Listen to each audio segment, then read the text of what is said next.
Hello again, it's been a while. Welcome back to another video. I'm Kevin. You're hopefully my subscriber, and this is my show. Let's just get right into this one. I don't have time to ask you to subscribe. You should know that by now. So you may remember that one time I made cans out of Vans. No, I made Vans out of cans, and everyone was like, oh, Kevin. And they said, that's not a custom sneaker, Kevin. That's not even wearable. It would hurt. And I said, fair. So I was like, oh my gosh, I totally offended the custom sneakerhead shoe group.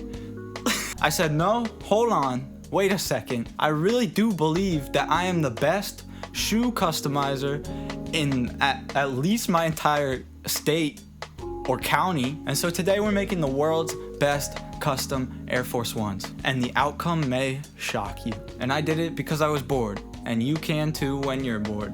But it's actually pretty hard, this one was kind of hard. So I decided to use Air Force Ones for this custom because you know the world's greatest custom shoe is gonna be an Air Force One. It's inevitable. And these bad boys are clean. But Kevin, how are you gonna make the best shoe? Thanks for asking. I knew someone was gonna ask. I saw this thing called an infinity mirror, and people build it into like tables and stuff, and it looks really cool. It looks like a portal, but it's not. It's just an illusion. And they achieve this illusion by making a sort of box out of mirrors and putting lights inside it, and there's two-way mirrors, and it gets all crazy. And I wanna somehow use that concept in a shoe. But to make it even harder on myself, I'm gonna do it in the Nike Swoosh. After I got them out of the box, I could take some measurements, and then I started to design the most important part, which is gonna be the housing of this illusion. But here's how I did it.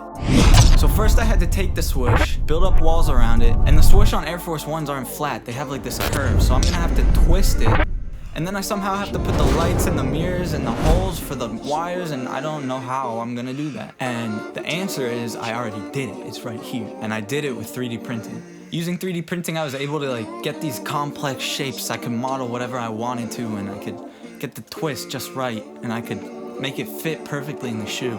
So I printed it using plastic, and I printed it in 2 parts at first. And I fused them together using the world's smallest welder. Just kidding, I just used glue. And that probably wasn't even really that funny, was it? And once I had that done, it was like smooth sailing. It was like I didn't even have to do that much other stuff.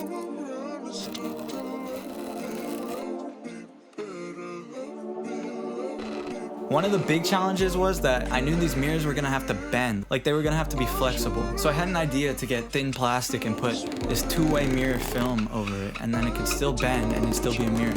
And it actually worked. I used a 10-inch LED strip that runs on 4 AA batteries.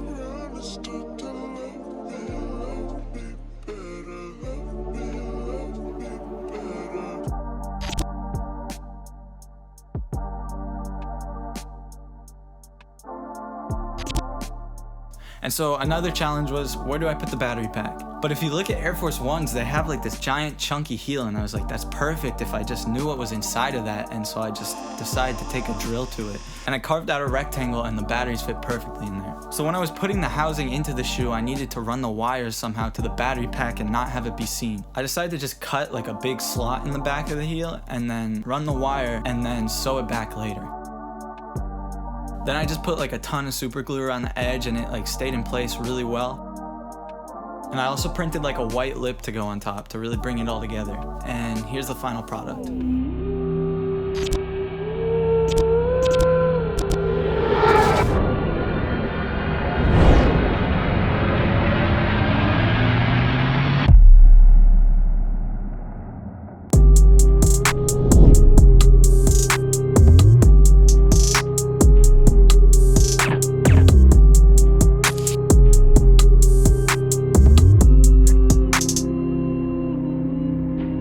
I think they turned out great, and the camera doesn't really do them justice. Like, it looks really cool in person. You can really see like deep into it. It looks like it's going like all the way through the shoe. They're 100% wearable, and there's just a little switch in there. But while I was making these shoes, I thought of like 100 ways to make it better. So if you guys like this video, give me a thumbs up, and maybe I'll make a version 2 someday. And yeah, that's pretty much it. So I hope you like this video. I'm glad you stayed till the end. See you next time.